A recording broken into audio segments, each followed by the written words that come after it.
সেই ভয়াল কাল রাত আজ ৭১-এর এদিন রাতের আধারে হত্যা করা হয় হাজার হাজার বাঙালিকে। স্বাধীনতা দিবসে শ্রদ্ধা ও ভালোবাসায় সিক্ত হতে প্রস্তুত জাতীয় স্মৃতিসৌধ। আন্তর্জাতিক অপরাধ ট্রাইব্যুনালে ৫ বছরে বিচার হয়েছে ১৮ জনের, চলছে ৯ জনের বিচার। জাতির প্রত্যাশা পূরণ হয়েছে মনে করেন ট্রাইব্যুনাল সংশ্লিষ্টরা। প্রায় ৪ মাস পর আজ আবারও শুরু হচ্ছে বহুল আলোচিত ফেলানী হত্যা মামলার বিচার। ভারতের কুচবিহারের জেনারেল সিকিউরিটি ফোর্স আদালতে হবে এই বিচার।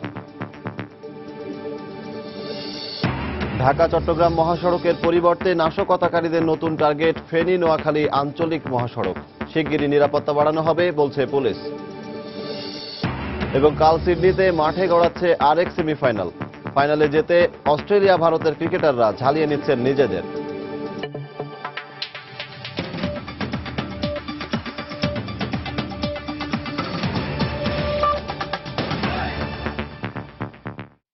সময় সংবাদের সঙ্গে আছি আমি সজল দাস।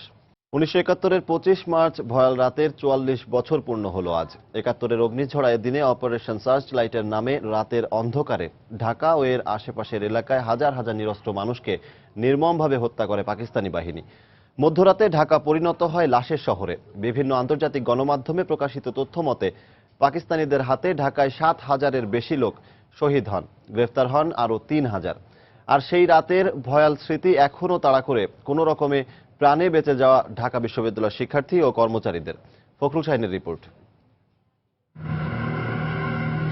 অপারেশন সার্চ লাইট ইতিহাসের এক বর্বরতম হত্যাযজ্ঞের নাম। ১৯৭১-এর ২৫শে মার্চ রাত ১১টা ক্যান্টনমেন্ট থেকে জিপ ও ট্রাক বোঝাই পাকিস্তানি সৈন্য ট্যাঙ্ক সহ আধুনিক সমরাস্ত্র নিয়ে শুরু করে তাণ্ডব লীলা। হতচকিত বাঙালি কিছু বুঝে ওঠার আগেই ঢলে পড়ে মৃত্যুর কোলে। ১৯৭১ সালে ঢাকা বিশ্ববিদ্যালয়ের অনার্স দ্বিতীয় বর্ষের শিক্ষার্থী ফজলুর রহমান। ২৫শে মার্চ রাতে সলিমুল্লাহ মুসলিম হলের ২৯ নম্বর কক্ষেই ছিলেন তিনি। আজও ভয়াল রাতের সেই বিভৎস স্মৃতি তাড়া করে তাকে।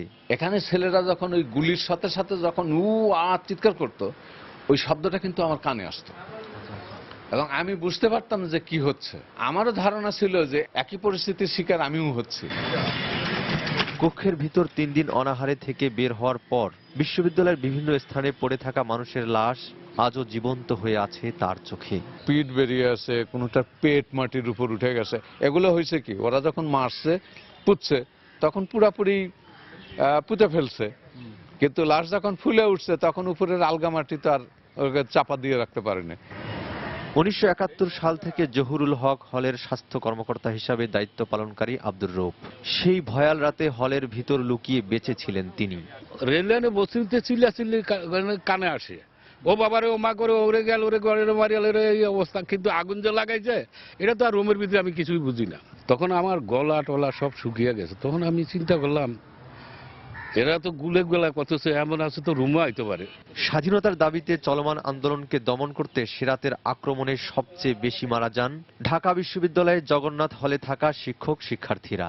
এই সেই ঢাকা বিশ্ববিদ্যালয়ের জগন্নাথ হলের গণকবর, যেখানে শায়িত আছেন ১৯৭১-এর ভয়াল রাতের হাজারো শহীদ, যাদেরকে রাতের অন্ধকারে নির্মমভাবে হত্যা করেছে পাকিস্তানি ঘাতকরা।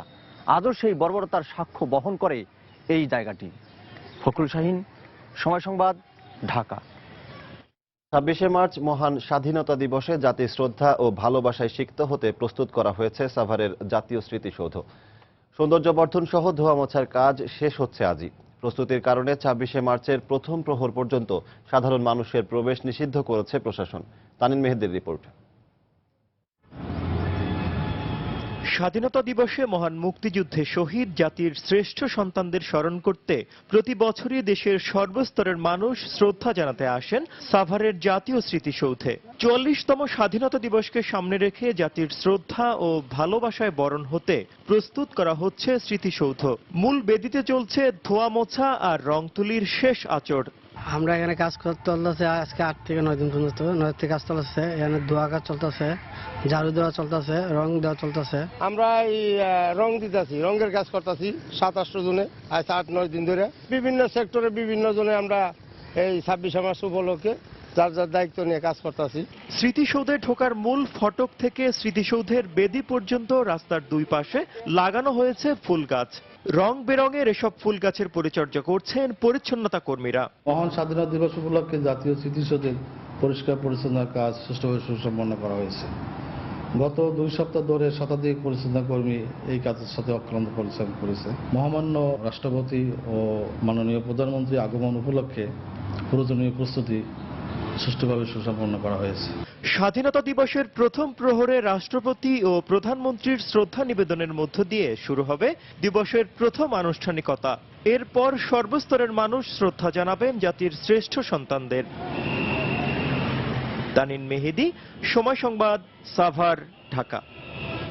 আন্তর্জাতিক অপরাধ ট্রাইব্যুনাল গঠনের 5 বছরে শীর্ষ 18 জন মানবতা বিরোধীর বিচার শেষ হয়েছে, যাদের মধ্যে 15 জনেরই ফাঁসির রায় দিয়েছেন আদালত। মৃত্যুদণ্ড কার্যকর হয়েছে 1 জনের। বর্তমানে 2টি ট্রাইব্যুনালে 9 জনের বিচার চলছে। আরও 33 জনের বিরুদ্ধে চলছে তদন্ত।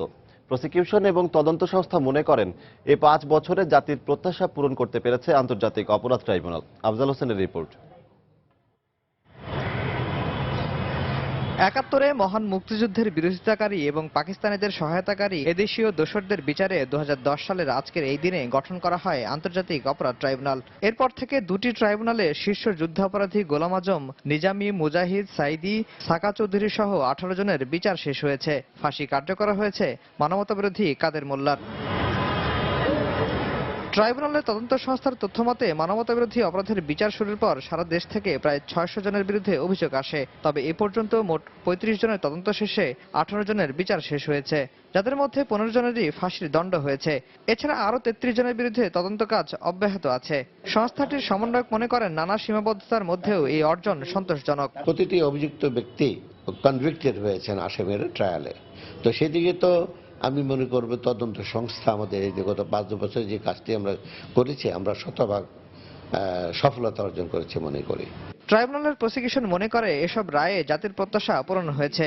শীর্ষ যুদ্ধাপরাধীর বিচার শেষে এখন জেলা পর্যায়ের অপরাধীদের বিচারের আওতায় আনা হচ্ছে বলেও জানান তিনি। এখন যে মামলাগুলো চলছে তার ন্যাশনাল ইম্পর্টেন্স অথবা জাতীয় দৃষ্টিটা খুবই হয়তো কম হতে পারে, কিন্তু এখন এই মামলাগুলোর ব্যাপারে রয়েছে স্থানীয় দৃষ্টি, যে যে এলাকার যুদ্ধাপরাধীদের বিচার হচ্ছে। এদিকে ট্রাইব্যুনাল থেকে মৃত্যুদণ্ডপ্রাপ্ত জামায়াত নেতা কামরুজ্জামানের রিভিউ আবেদন উচ্চ আদালতে নিষ্পত্তির অপেক্ষায় রয়েছে। এছাড়া রায়ের বিরুদ্ধে অন্য আসামিদের করা আপিল শুনানি এখনো শুরু হয়নি। আফজাল হোসেন, সময় সংবাদ, ঢাকা। নাশকতাকারীরা ঢাকা চট্টগ্রাম মহাসড়ক ছেড়ে এখন ফেনী নোয়াখালী আঞ্চলিক মহাসড়কের দাগনভূঞা এলাকার সড়কগুলোকে টার্গেট করেছে। চলমান অবরোধ ও হরতালে গত 2.5 মাসে এ পথে পেট্রোল বোমা হামলায় নিহত ট্রাক চালক মুক্তিযোদ্ধা ইউসুফ সহ দগ্ধ হয়েছেন কমপক্ষে 20 জন। এ পথের যাত্রীরা বলছেন নিরাপত্তা ব্যবস্থা পর্যাপ্ত না হয় এ ধরনের ঘটনা ঘটছে। অন্যদিকে পুলিশ বলছে নিরাপত্তা শিগগিরই আরও জোরদার করা হবে। জুলহাস তালুকদারের ক্যামেরায় বখতিয়ার মুন্নার রিপোর্ট। ফেনী, নোয়াখালী ও লক্ষ্মীপুর এই 3 জেলার 65 কিলোমিটার দৈর্ঘ্যের আঞ্চলিক মহাসড়কে প্রতিদিন যানবাহন চলাচলের সংখ্যা 5000-এরও বেশি। আর এসব যানবাহনের নিরাপত্তায় ফেনীর দাগনভূঞার 18 কিলোমিটার অংশে পুলিশের টহল দল রয়েছে 4টি। অন্যদিকে ঢাকা চট্টগ্রাম মহাসড়কের ফেনী অংশে 27 কিলোমিটার পথে বিজিবি, র্যাব ও পুলিশের টহল দলের সংখ্যা 20টিরও বেশি। এই মহাসড়কে আইনশৃঙ্খলা বাহিনীর তৎপরতায় নাশকতা অনেকটা নিয়ন্ত্রণে থাকলেও বাড়ছে ফেনী নোয়াখালী মহাসড়কে। এই মহাসড়কে বাস, ট্রাক সহ ছোট বড় যানবাহনের ওপর প্রায় চলছে ককটেল, পেট্রোল বোমা হামলা, অগ্নিসংযোগ ও ভাঙচুরের ঘটনা। সে সাথে এই পথের যাত্রীদের বাড়ছে আতঙ্ক। জীবনের তাগিদে আমরা এখন রিস্ক নিয়ে চলাফেরা করতেছি রাস্তাঘাটে। গাড়ি কি অ্যাম্বুলেন্স ওরা কিছু দেখতেছে না, যখন তখন পেট্রোল বোমা মারতেছে। ঢাকা চট্টগ্রাম রোডে আন্দোলন বা হামলা করার সুযোগ পাইছে না, গ্রাম রোডে করতেছে। যে জায়গাতে প্রশাসন নাই ও জায়গাতে নাশকতাকারীরা সুযোগ পাইতেছে, গাড়ির উপর আক্রমণ করতেছে। আগে তো পুলিশ বিজিবি আমরা ঘন ঘন দেখতাম, কিন্তু এখন 2-3 ঘন্টা পরে পুলিশের গাড়ি একটাও দেখা যায় না। এদিকে দাগনভূঞা থানার পরিদর্শক জানালেন ফেনী নোয়াখালী আঞ্চলিক মহাসড়কের নিরাপত্তা ব্যবস্থা আরো জোরদার করা হচ্ছে। হঠাৎ করে নাশকতা বেশ কয়েকটি ঘটনা ঘটে গেছে, সেই ক্ষেত্রে আমি মনে করি টহল আরো বৃদ্ধি করার প্রয়োজন আছে এবং এই বিষয়ে মাননীয় পুলিশ সুপার মহোদয় সার্বক্ষণিক তদারকি করছেন এবং উনি আরো টহলের ব্যবস্থা নিচ্ছেন। পুলিশের হিসেব মতে গত 2.5 মাসে নাশকতার ঘটনায় দাগনভূঞা থানায় বিএনপি ও জামায়াতের 242 জন নেতাকর্মীর বিরুদ্ধে মামলা হয়েছে 60টি। এদের মধ্যে 23 মার্চ পর্যন্ত এজাহারভুক্ত আসামি 44 জন সহ গ্রেফতার হয়েছে 73 জন। বখতিয়ার মুন্না, সময় সংবাদ, ফেনী। টানা অবরোধ আর হরতালে ধস নেমেছে সিলেটের পর্যটন শিল্পে। দেশি বিদেশি পর্যটক আসা বন্ধ হয়ে যাওয়ায় হোটেল, মোটেল ও রিসোর্টের মালিকরা পড়েছেন বিপর্যয়ের মুখে। ক্ষতি সামলাতে না পেরে ইতোমধ্যে কয়েকটি হোটেল ও রেস্টুরেন্ট বন্ধ হয়ে গেছে। বিনিয়োগকারীর অভাবে ব্যবসাও গুটিয়ে ফেলতে পারছেন না হোটেল, মোটেল ও রিসোর্টের মালিকরা। নৌশাদ আহমদ চৌধুরীর ছবিতে আরো জানাচ্ছেন ইকরামুল কবির। আকাশ ছোঁয়া পাহাড় থেকে নেমে আসা পাথর আর স্বচ্ছ বাণীর প্রকৃতির অপরূপ সৌন্দর্য উপভোগ করতে বছর জুড়েই জাফলংয়ে পর্যটকদের আনাগোনা থাকে। কিন্তু 6 জানুয়ারি থেকে টানা অবরোধ আর হরতালের কারণে এখন পর্যটক শূন্য। এতে এলাকায় গড়ে ওঠা বিভিন্ন ব্যবসা প্রতিষ্ঠানের মালিকরা হতাশ। পর্যটক বহনকারী নৌকার মাঝিরা পেশা পরিবর্তন করেছেন জীবনের প্রয়োজনে। তখন পর্যটনের মানুষ না হওয়ায় তোমার পাথরের কাজ করে, বালুর কাজ করে, কোনো লোক ঠক কিছু নেই। কেমন এই যে কত টাকা ইনভেস্ট করে বসছি, কোনোদিন বনি হয়, কোনোদিন বনি হয় না। নিজে চলা, ঘর ভাড়া, দোকান ভাড়া দিতে পারে না। জাফলং পর্যটন কেন্দ্রে ইতিমধ্যে বন্ধ হয়ে গেছে কয়েকটি রেস্টুরেন্টও। পর্যটন মোটেলেরও একই অবস্থা। স্টাফ বেতন আছে, কারেন্ট বিল আছে, এটা তো এখন পর্যটক এলাকায় তো লোকজন না আসলে তো ব্যবসা বাণিজ্য হয় না, এই জন্য বন্ধ রাখছে। দোকান লোকজন আয় না, অনেক ব্যবসা মাইস, হয়তো 1 মাস পরে 1-2 রুম আসে। এদিকে হযরত শাহজালাল রহমতুল্লাহি আলাইহির মাজারকে কেন্দ্র করে সিলেট নগরীতে গড়ে উঠেছে পর্যটন এলাকা। মাজারে প্রতিদিন হাজার হাজার মানুষের আনাগোনা থাকলেও এখন 10 ভাগ মানুষও আসেন না। আগে যে রাত্রে যে মানুষগুলো ছিল, এখন দিনের বেলায় মানুষ হয়। সিলেট অঞ্চল পর্যটন শূন্য হয়ে পড়ায় 5 শতাধিক হোটেল, মোটেল ও রিসোর্ট পরিচালনায় মালিকরা পড়েছেন মহাবিপদে। 3 মাস বিগত হয়েছে, লোকাল তো আমরা কোনো পর্যটক পাই নাই বা পাওয়ার আশাও আমরা পাচ্ছি না। চিন্তা করতেছি যে এখন কিভাবে এটাকে বন্ধ করে, এখন বন্ধ যে করব, বন্ধ করতে গেলে হয়তো সেখানে বিক্রি করতে হচ্ছে, বিক্রি করে যে কেউ সেটাকে পারচেজ করবে সেই রকমও কোনো কেউ ইনভেস্টে আসতেছে না। স্বাভাবিক সময়ে সিলেটে গড়ে প্রতিদিন 4 থেকে 5 হাজার পর্যটক বেড়াতে আসেন বলে সংশ্লিষ্টরা জানিয়েছেন। ইকরামুল কবির, সময় সংবাদ, সিলেট। সময় সংবাদে আরো থাকছে। লিবিয়ার একটি তেল ক্ষেত্র থেকে অপহরণের 18 দিন পর 2 বাংলাদেশিকে মুক্তি দিল জঙ্গি গোষ্ঠী আইএস, নিশ্চিত করেছে পররাষ্ট্র মন্ত্রণালয়। এবং রাজধানীর যাত্রাবাড়ি থেকে সাবেক পুলিশ কর্মকর্তার স্ত্রী সহ 2 জনের লাশ উদ্ধার। স্বজনদের অভিযোগ, পরিচিতরাই ঘটিয়েছে এ হত্যাকাণ্ড।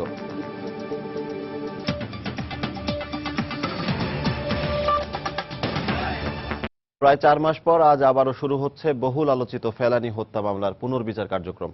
ভারতের কুচবিহার জেলা সদরের সোনারী এলাকায় বিএসএফ এর সেক্টর সদর দপ্তরে স্থাপিত জেনারেল সিকিউরিটি ফোর্স আদালতে এই বিচার কাজ শুরু হচ্ছে। এর আগে 2014 সালের 22 সেপ্টেম্বর থেকে পুনর্বিচার কার্যক্রম শুরু হয়। এক দফা সাক্ষ্য গ্রহণ শেষে এই বছরের 20 নভেম্বর বিচার কাজ মুলতবি ঘোষণা করেন আদালতের বিচারক। 2011 সালের 7 জানুয়ারি ভোরে কুড়িগ্রামের ফুলবাড়ী উপজেলার অনন্তপুর সীমান্ত দিয়ে দেশে ফেরার সময় ফেলানীকে গুলি করে হত্যা করে বিএসএফ। এই ঘটনায় মামলা দায়েরের পর 2013 সালের 5 সেপ্টেম্বর ভারতের কুচবিহারে বিএসএফ জেনারেল সিকিউরিটি ফোর্স আদালতে রায় দেয়া হয়। রায়ে অভিযুক্ত বিএসএফ সদস্য অমিয় ঘোষকে নির্দোষ ঘোষণা করলে ফেলানীর বাবা মা রায় প্রত্যাখ্যান করায় মামলার পুনর্বিচারের সিদ্ধান্ত নেওয়া হয়।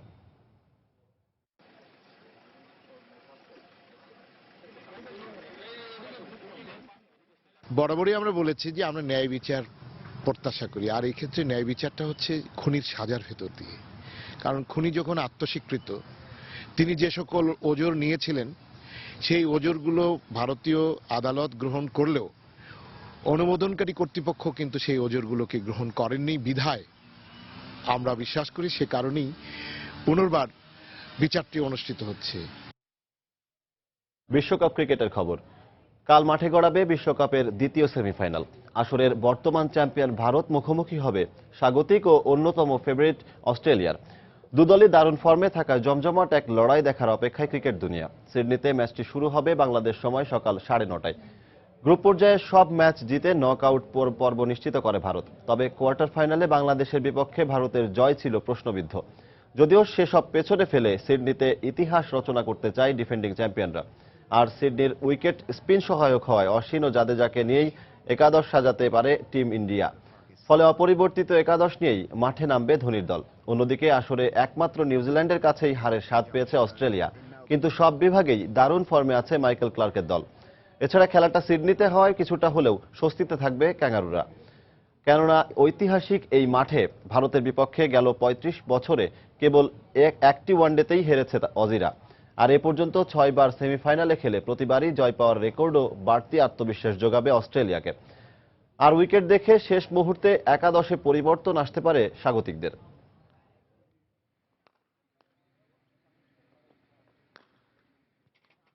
লিবিয়ার একটি তেলক্ষেত্র থেকে অপহরণের ১৮ দিন পর দুই বাংলাদেশি হেলাল উদ্দিন ও আনোয়ার হোসেনকে মুক্তি দিয়েছে জঙ্গি গোষ্ঠী আইএস।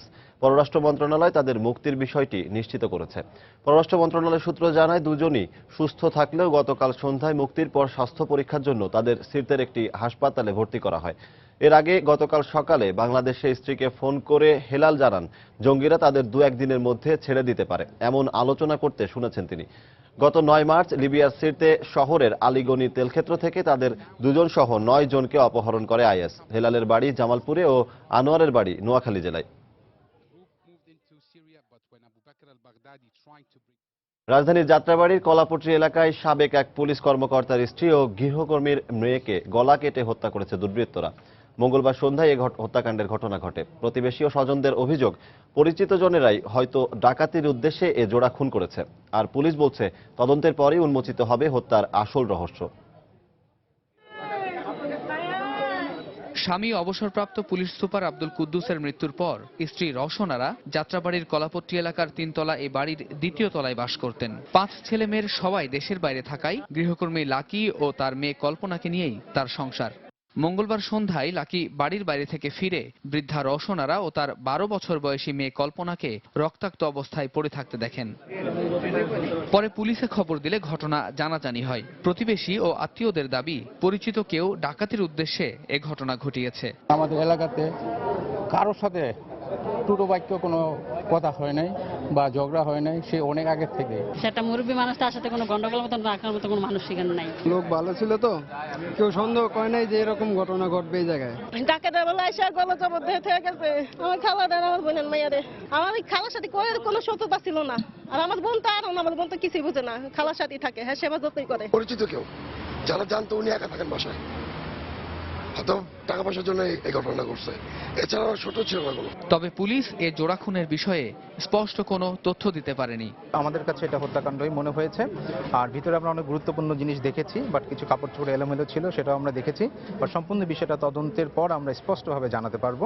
যেহেতু ক্রাইম সিনটা খুব ইম্পর্টেন্ট, এই জন্য আমরা প্রপার প্রোটেকশনের জন্য এবং প্রপার তদন্তের জন্য আমরা এখনো কাজ করে যাচ্ছি। এই ঘটনায় নিহত কল্পনার মা লাকি আক্তারকে পুলিশ হেফাজতে রাখা হয়েছে।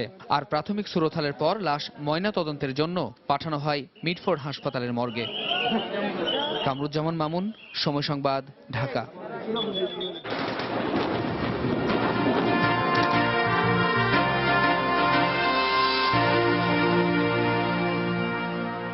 ১৯৭১ সালে যারা মুক্তির লড়াইয়ে অংশ নিয়েছিলেন তাদের মধ্যে একটি বড় অংশ ছিল কিশোর মুক্তিযোদ্ধা। এমনই মুক্তিযোদ্ধা ছিলেন টাঙ্গাইলের ইব্রাহিম মিয়া, শাহান আলী, হুমায়ুন মিয়া ও ফজলুল হক। মুক্তির রণাঙ্গনে বড়দের সাথে কাঁধ মিলিয়ে অংশ নেয়া কিশোররা এখন বয়োজ্যেষ্ঠ। তাদের স্মৃতিতে এখনও জ্বলজ্বলে ৭১। কাজী তালুকদারের তথ্য ও রাশেদ খানের ছবি নিয়ে ডেস্ক রিপোর্ট। এবারে সংগ্রাম আমাদের মুক্তির সংগ্রাম, এবারে সংগ্রাম স্বাধীনতার সংগ্রাম। ৭ মার্চ ঐতিহাসিক রেসকোর্স ময়দানে দেয়া বঙ্গবন্ধুর এ ভাষণ রেডিওতে শুনেছিলেন টাঙ্গাইল সদর উপজেলার বরুহা গ্রামের ছেলে ইব্রাহিম মিয়া ও শাহান আলী। বঙ্গবন্ধুর সে ভাষণের পর উদ্বুদ্ধ হন তারা। ২৬ মার্চ পাকিস্তানি হানাদার বাহিনী দেশে হত্যাযজ্ঞ শুরু করলে দু বন্ধু পালিয়ে ভারতে চলে যান প্রশিক্ষণ নিতে।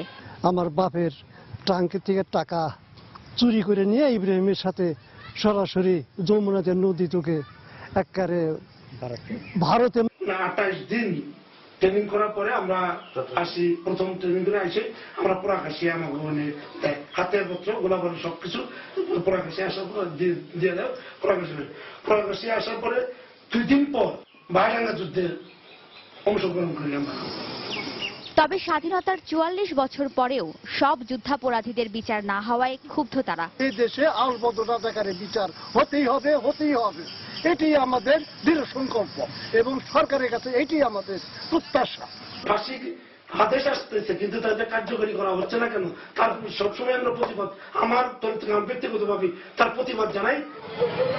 টাঙ্গাইলের আরেক কিশোর মুক্তিযোদ্ধা হুমায়ুন মিয়া। হানাদারের আক্রোশে দেশ যখন লণ্ডভণ্ড, তখন বাবার অনুমতি নিয়েই ভারতে প্রশিক্ষণ নিতে যান তিনি। ট্রেনিং নেওয়ার পরেই প্রথমে আমরা মহেন্দ্রনগর 11 সেক্টরে আসি। 11 সেক্টরে আসার পরে ওখানে আমাদের কর্নেল তাহের ছিল, তখন মেজর তাহের, উনি আমাদেরকে জায়গায় জায়গায় অপারেশন পাঠায়। দেশকে শত্রুমুক্ত করতে মাত্র 16 বছর বয়সে মুক্তির রণাঙ্গনে অস্ত্র হাতে তুলে নিয়েছিলেন ইছাপাশা গ্রামের ফজলুল হকও। বারডাঙ্গা যুদ্ধ হইলো, আমাদের সন্ধ্যায় পাঠাইলো। সন্ধ্যায় আমরা গেলাম, শেরপুর থেকে 3টা গাড়ি আসে, মিলিটারি গাড়ি। ওই 3টা গাড়ি যেমন বোমা পাইতে রাখছিল রাস্তায়, 3টা গাড়ি ধ্বংস হয়ে যায়। জীবনের শেষ ভাগে এসে এসব মুক্তিযোদ্ধাদের প্রাণের দাবি ৭১-এর সকল ঘাতকদের বিচার কার্যকর এবং অসাম্প্রদায়িক বাংলাদেশ করার। সময় সংবাদ, টাঙ্গাইল। মহান স্বাধীনতা ও জাতীয় দিবস উপলক্ষে আয়োজিত সশস্ত্র বাহিনী সমরাস্ত্র প্রদর্শনীতে সব ধরনের মানুষের বেশ আগ্রহ দেখা গেছে। বিভিন্ন যুদ্ধ সরঞ্জাম এত কাছ থেকে দেখার সুযোগ পেয়ে খুশি প্রদর্শনীতে আগতরা। আর আয়োজকেরা বলছেন, সাধারণ মানুষকে সশস্ত্র বাহিনী সম্পর্কে জানাতেই এ প্রদর্শনী। সবসময় টেলিভিশনের পর্দায় প্যারাট্রপিং এর এমন দৃশ্য দেখে এসেছে এই ছোট্ট মেয়েটি, তাও আবার বিদেশি চ্যানেলে। আজ নিজেই এমন অভিজ্ঞতার সম্মুখীন, তাই খুশির শেষ নেই ওর। কেমন করলে যত ভালো ঘোরা যায় তত মজা। অনেক সুন্দর জিনিস, প্লেন অনেক সুন্দর, ওই গুলি মারে প্লেন, ট্যাঙ্ক, অনেক জায়গা অনেক সুন্দর। এরা অনেক উৎসব করেছে, ভালো উৎসব। মহান স্বাধীনতা ও জাতীয় দিবসকে সামনে রেখে সর্বস্তরের মানুষের জন্য উন্মুক্ত সমরাস্ত্র প্রদর্শনীর আয়োজন করেছে সশস্ত্র বাহিনী। সেনা, নৌ ও বিমান বাহিনীর অত্যাধুনিক সব যুদ্ধ সরঞ্জাম এত কাছ থেকে দেখতে সব বয়সীদের ভিড় ছিল এ প্রদর্শনীতে। আমরা এত কাছ থেকে এর আগে কখনো দেখতে পাইনি, এখন দেখতে পেয়ে খুব ভালো লাগছে। এখানে কাছ থেকে অনেক অস্ত্র সম্পর্ক আমাদের জানার একটা হয়েছে, সুযোগ হয়েছে। বাংলাদেশ সশস্ত্র বাহিনী সম্পর্কে দেশের জনগণকে ভালোভাবে জানার সুযোগ করে দিতেই এই প্রদর্শনী, বললেন আয়োজকরা। বাংলাদেশ সশস্ত্র বাহিনীর গৌরবময় ইতিহাস, দেশ ও জাতি গঠনে সশস্ত্র বাহিনীর ভূমিকা, জাতিসংঘ শান্তিরক্ষা মিশনের সশস্ত্র বাহিনীর কার্যক্রম, সশস্ত্র বাহিনীর আধুনিকায়ন, সশস্ত্র বাহিনীর বিভিন্ন প্রকার সমরাস্ত্র সম্পর্কে জনসাধারণকে সাম্যক ধারণা প্রদান এবং এই বৃহৎ ও চ্যালেঞ্জিং পেশার প্রতি বিশেষ করে মেধাবী তরুণদের আকৃষ্ট করার জন্য এই প্রদর্শনীর আয়োজন করা হয়েছে। নিজের দেশের সশস্ত্র বাহিনী সম্পর্কে জানার এমন সুযোগ আরো বাড়ানো উচিত বলে মনে করেন আগতরা। এরকম উদ্যোগ প্রত্যেক বছর হওয়া উচিত এবং সাধারণ পাবলিকে এই সম্বন্ধে আইডিয়া, অভিজ্ঞতাটা বাড়বো। আমার দেশের 3 বাহিনীর কি শক্তি আছে এটা সাধারণ জনগণ জানতেছে, এটা অবশ্যই হওয়া উচিত। 9 দিনের এই উন্মুক্ত প্রদর্শনী চলবে আগামী 31শে মার্চ পর্যন্ত। তবে 26শে মার্চ স্বাধীনতা ও জাতীয় দিবস উপলক্ষে এই প্রদর্শনী বন্ধ থাকবে। পারমিতাহীন, সময় সংবাদ, ঢাকা। সবার জন্য আবাসন নিশ্চিত করতে বিভিন্ন সময়ে বিভিন্ন পদক্ষেপ নেওয়া হলেও মধ্যবিত্তরা বরাবরই থেকে যাচ্ছেন আলোচনার বাইরে। আর ব্যাংক ঋণের মাধ্যমে এই সমস্যা সমাধানের প্রধান বাধা উচ্চ সুদ সহ আমলাতান্ত্রিক জটিলতা। এক্ষেত্রে সুদের হার কমিয়ে মধ্যবিত্তদের আবাসনের জন্য বিশেষ ঋণ ব্যবস্থা চালুর পরামর্শ অর্থনীতিবিদদের। বিস্তারিত ইমতিয়াজ আহমেদের রিপোর্টে।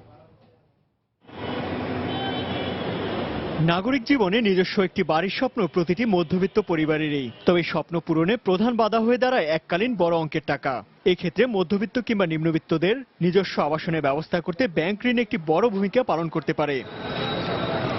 আর এ ধরনের ঋণ বাণিজ্যিক ব্যাংকগুলোর জন্য অনেক বেশি নিরাপদ বলেই মত আবাসন খাত সংশ্লিষ্টদের। এটা ঝুঁকিবিহীন ঋণ, ব্যাংক সবসময় তার সিকিউর থাকে এবং এই ক্ষেত্রে যদি ব্যাংক কিছু সুদ কমিয়েও নেয়, ব্যাংকের কিন্তু কোনো রিস্কই নাই। সুদের হার যদি চড়া হয় তখন সেই ক্ষেত্রে কিন্তু টাকাটা ফেরত দেওয়া সম্ভব না এবং অনেকেই কিন্তু তখন নিরুৎসাহিত বোধ করে এই টাকা গ্রহণ করার জন্য। আবাসন থেকে শুরু করে সব খাতেই সাম্প্রতিক সময়ে সুদের হার কমানো হয়েছে উল্লেখ করে বাণিজ্যিক ব্যাংক বলছে, এই মুহূর্তে ঋণের বিপরীতে সুদের হার যৌক্তিক পর্যায়ে রয়েছে। সুদের হার অনেক কমানো হয়েছে। যদি ক্রেতা না থাকে, সে সুদের হার বেশির জন্য কিনছে, এই ফ্ল্যাট কিনছে না, এ ধরনের ক্রেতা আমার মনে হয় খুব নাই। যার প্রয়োজন সে ঠিকই কিনবে, কারণ তার থাকার বাসস্থানের জন্য যদি কারো দরকার হয় সে অবশ্যই কিনবে। গৃহহীনদের জন্য মাত্র 2% সুদে বাংলাদেশ ব্যাংকের একটি গৃহায়ন তহবিল থাকলেও তা শুধুমাত্র নিম্নবিত্তদের জন্য। এখানে মধ্যবিত্তদের অন্তর্ভুক্তির কোনো সুযোগ নেই বলে মনে করে বাংলাদেশ ব্যাংক। মধ্যবিত্তরা কিন্তু হতদরিদ্রর চেয়ে উপরে আছে, তারা 2%-এ কেন আসবে, বা এই প্রকল্পটি অন্তত এটার জন্য না, তাদের জন্য আরো অন্যান্য বিষয় আছে, তারা ব্যাংকের থেকে নিতে পারে, হাউস বিল্ডিং ফাইন্যান্স কর্পোরেশন থেকে নিতে পারে। আর এক্ষেত্রে কম সুদে বাণিজ্যিক ব্যাংক ঋণ প্রদান করলে তা আবাসন খাতে মন্দা কাটানোর পাশাপাশি নিম্ন ও মধ্যবিত্তদের আবাসন সংকট নিরসনে অনেক বেশি ভূমিকা রাখবে বলে মনে করেন অর্থনীতিবিদরা। সকল লোকের জন্য আবাসন হবে যখন হচ্ছে যে তার চাকরিযোগ্য আয় থেকে তিনি কিস্তি পরিশোধ করতে পারছেন। 14-15%, 16% লোন নিয়ে কিন্তু একটা কিছু কেনা ডিফিকাল্ট।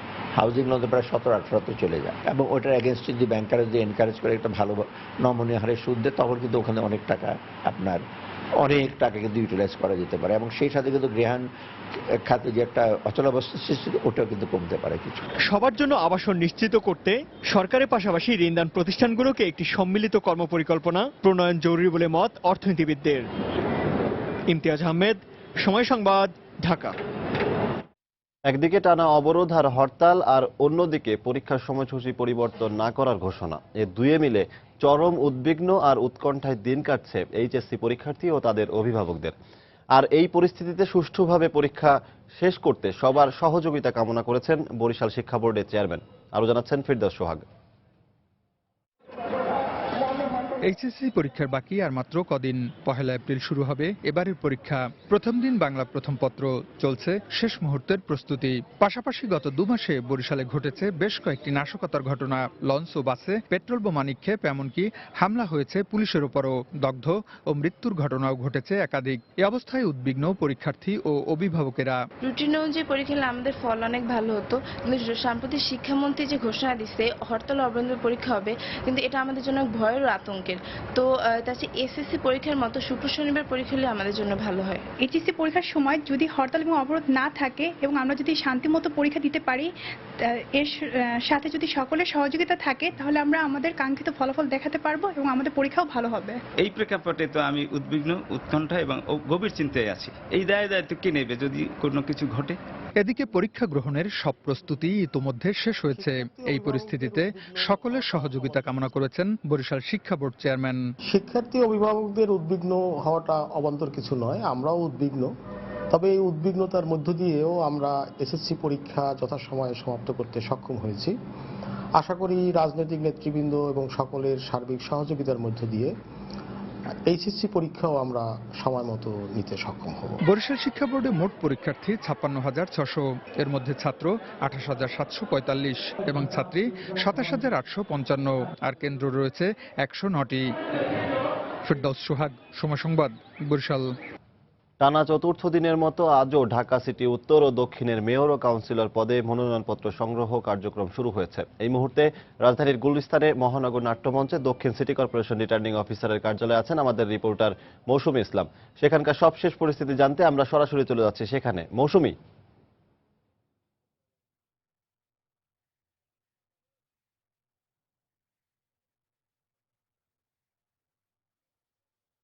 মনোনয়নপত্র সংগ্রহ কি শুরু হয়েছে এখনো?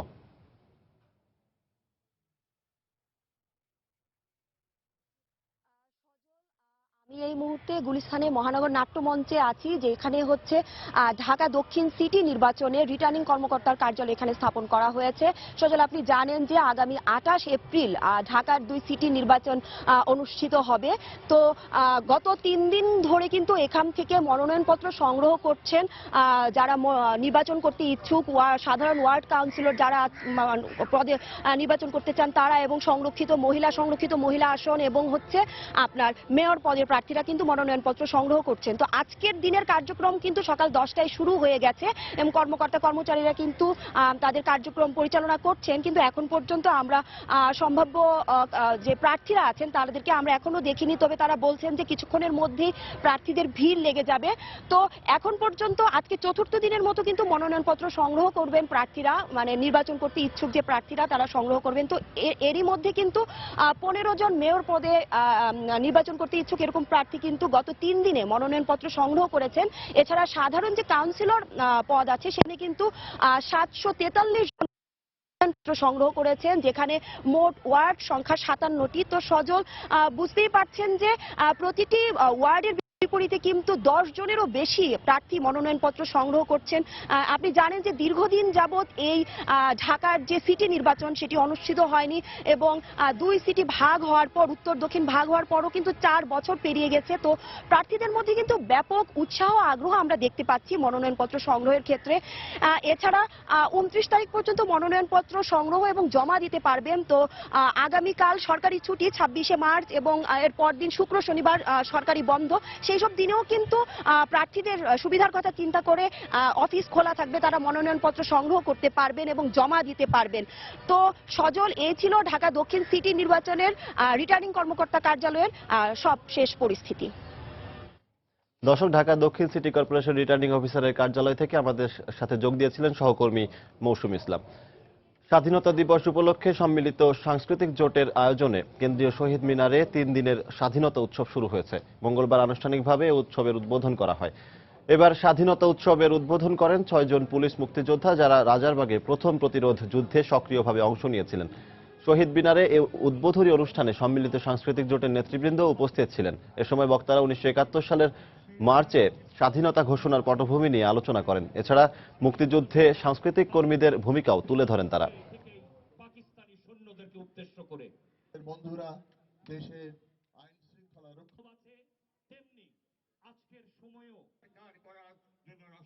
ফ্রান্সের বিমান দুর্ঘটনার খবর।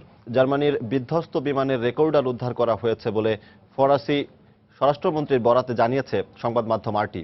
ফরাসি পুলিশ জানিয়েছে, বৈরী আবহাওয়ার কারণে আল্পস পর্বতমালায় বিমানের যাত্রীদের মরদেহ ও ধ্বংসাবশেষ উদ্ধার অভিযান ব্যাহত হচ্ছে। এরই মধ্যে স্পেন থেকে জার্মানিগামী ওই বিমানের 150 আরোহীর কেউ জীবিত নেই বলে জানিয়েছেন ফরাসি প্রেসিডেন্ট ফ্রাঁসোয়া ওলাদ।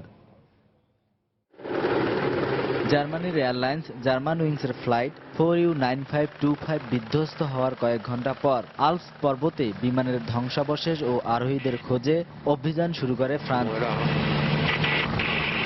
এর কিছুক্ষণ পরেই প্রকাশ করা হয় অভিযানের ভিডিও চিত্র। এরই মধ্যে ফরাসি স্বরাষ্ট্রমন্ত্রী বেরনা কেসনভা নিশ্চিত করেছেন বিমানের ব্ল্যাক বক্স উদ্ধারের বিষয়টি। বিমান বিধ্বস্তের কয়েক ঘন্টা পরেই আমরা ব্ল্যাক বক্স পেয়েছি। ব্ল্যাক বক্সের তথ্য বিশ্লেষণ করে আমরা খুব শিগগিরই জানতে পারবো বিমানটির আসলে কি ঘটেছিল। কিভাবে এই দুর্ঘটনা ঘটলো তা এখনো জানা না গেলেও বিমানের আরোহীদের সবাই প্রাণ হারিয়েছেন। এরই মধ্যে সে সংখ্যা প্রকাশ করেছেন ফরাসি প্রেসিডেন্ট। কিভাবে এই দুর্ঘটনা ঘটলো তা এখনো পরিষ্কার নয়, তবে আমাদের মনে হচ্ছে আরোহীদের কেউ জীবিত নেই। এই বিয়োগাত্মক ঘটনায় যারা নিজেদের প্রিয়জন হারিয়েছেন তাদের প্রতি আমি সমবেদনা প্রকাশ করছি।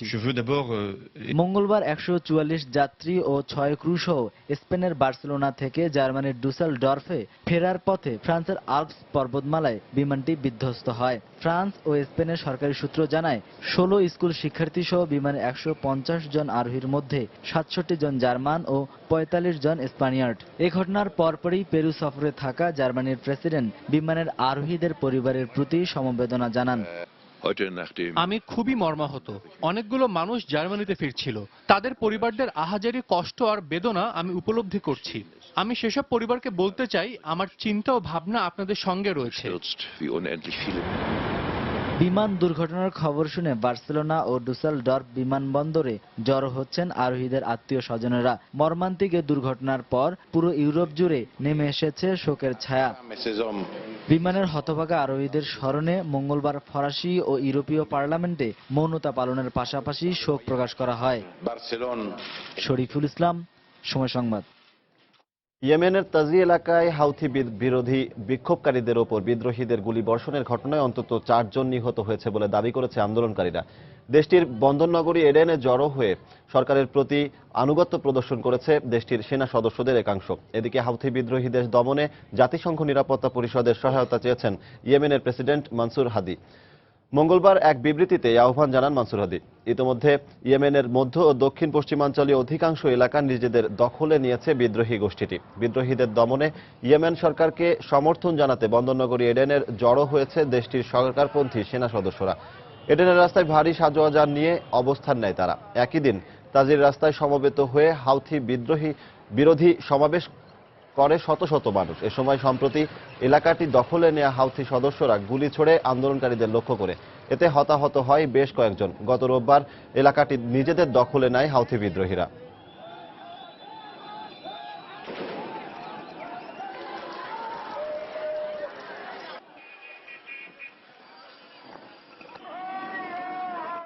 খেলার খবর। মাত্র একটি ওয়ানডের অভিজ্ঞতা নিয়ে বিশ্বকাপের মতো বড় মঞ্চে খেলতে গিয়েছিলেন সৌম্য সরকার। টাইগারদের হয়ে অসাধারণ কিছু না করলেও আক্রমণাত্মক ব্যাটিং ও দারুণ টেকনিকের কারণে সুনীল গাভাস্কারের মতো কিংবদন্তির প্রশংসায় সিক্ত হয়েছেন তিনি। চ্যালেঞ্জিং হলেও টাইগারদের হয়ে 3 নম্বর ব্যাটিংয়ে নেমে আস্থার প্রতিদান দিয়েছেন তিনি।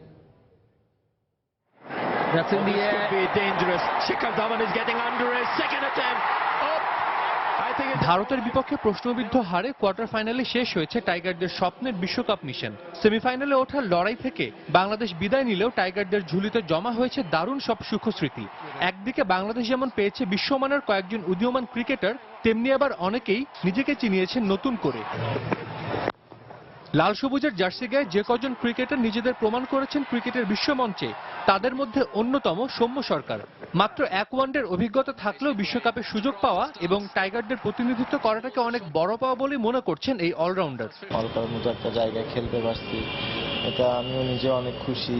আর ওয়ার্ল্ড কাপের মাধ্যমে, ন্যাশনালের মাধ্যমে আমাদের দেশের 16 কোটি মানুষের মধ্যে নিজেকে তুলে ধরতে পারছি, তাদের জন্য খেলতে পারছি, দেশের জন্য খেলতে পারছি, এর জন্য অনেক অনেক খুশি আমি। বিশ্বকাপে টাইগারদের হয়ে 6 ম্যাচ খেলে 150-তে 29 গড়ে সৌম্যর ব্যাট থেকে এসেছে 175 রান। তবে এমন পারফরমেন্সের পরও শতভাগ খুশি নন এই বাঁহাতি ব্যাটসম্যান। সত্যি কথা সন্তুষ্ট না, কারণ কিছু কিছু ইনিংস আমি আর কি 30-40 করে আউট হয়ে গেছি। এগুলো যদি বড় করতে পারতাম তাহলে আমাদের টিমের জন্য, আমার ক্যারিয়ারের জন্য অনেক ভালো হতো। দলের হয়ে ওপেনাররা বারবার ব্যর্থ হলেও 3 নম্বরে নেমে সৌম্য খেলেছেন স্বাভাবিক গতিতে। তাহলে কি ছিল সৌম্যর সফলতার চাবিকাঠি? সবাই আমাকে সাপোর্ট করছে টিমের, তো সবার সাপোর্টের মধ্যে চেষ্টা করছি নিজের বেস্টটা দেওয়ার জন্য। বিশ্বকাপের মতো বড় আসরে খেলার অভিজ্ঞতা পরবর্তী সিরিজগুলোতে দলের সবার জন্য কাজে আসবে বলে মনে করেন উদীয়মান এই অলরাউন্ডার। কারণ সবাই এখন ভালো ফর্মে আছে, ভালো খেলতেছে, রিয়াদ ভাই অনেক ভালো করতেছে, তো এটা যদি সবাই আমরা কন্টিনিউ করতে পারি মনে হয় টিমের জন্য ভালো হবে। এবারের বিশ্বকাপে নিজের পারফরমেন্সে সন্তুষ্ট না হলেও এপ্রিল থেকে ঘরের মাঠে শুরু হওয়া পাকিস্তান সিরিজে সেই আক্ষেপ ঘোচানোর সুযোগ পাবেন সৌম্য। সাজিদ মুস্তাহিদ, সময় সংবাদ, ঢাকা। এ পর্যায়ে শীর্ষ সংবাদ জানিয়ে দিচ্ছি আরেকবার। সেই ভয়াল কাল রাত আজ। ৭১-এর এদিন রাতের আধারে হত্যা করা হয় হাজার হাজার বাঙালিকে। স্বাধীনতা দিবসে শ্রদ্ধা ও ভালোবাসায় সিক্ত হতে প্রস্তুত জাতীয় স্মৃতিসৌধ। আন্তর্জাতিক অপরাধ ট্রাইব্যুনালে 5 বছরে বিচার হয়েছে 18 জনের, চলছে 9 জনের বিচার। জাতির প্রত্যাশা পূরণ হয়েছে মনে করেন ট্রাইব্যুনাল সংশ্লিষ্টরা। প্রায় 4 মাস পর আজ আবারও শুরু হচ্ছে বহুল আলোচিত ফেলানী হত্যা মামলার বিচার। ভারতের কোচবিহারের জেনারেল সিকিউরিটি ফোর্স আদালতে হবে এই বিচার। ঢাকা চট্টগ্রাম মহাসড়কের পরিবর্তে নাশকতাকারীদের নতুন টার্গেট ফেনী নোয়াখালী আঞ্চলিক মহাসড়ক। শিগগিরই নিরাপত্তা বাড়ানো হবে বলছে পুলিশ। এবং কাল সিডনিতে মাঠে গড়াচ্ছে আরেক সেমিফাইনাল। ফাইনালে যেতে অস্ট্রেলিয়া ভারতের ক্রিকেটাররা ঝালিয়ে নিচ্ছেন নিজেদের। এই ছিল এখনকার মতো। যে কোনো খবর পেতে ভিজিট করুন সময়নিউজ.tv। যে কোনো বাংলা লিংক, রবি ও সিটিসেল নম্বর থেকে সময় সংবাদের খবর, অনুষ্ঠান সম্পর্কে জানতে এবং যে কোনো তথ্য সময় সংবাদকে জানাতে ডায়াল করুন 16242 নম্বরে। এছাড়া এই মাত্র পাওয়া খবর আপনার মোবাইলে পেতে SMS করুন *BN লিখে পাঠিয়ে দিন 16242 নম্বরে। সঙ্গে থাকুন সময়।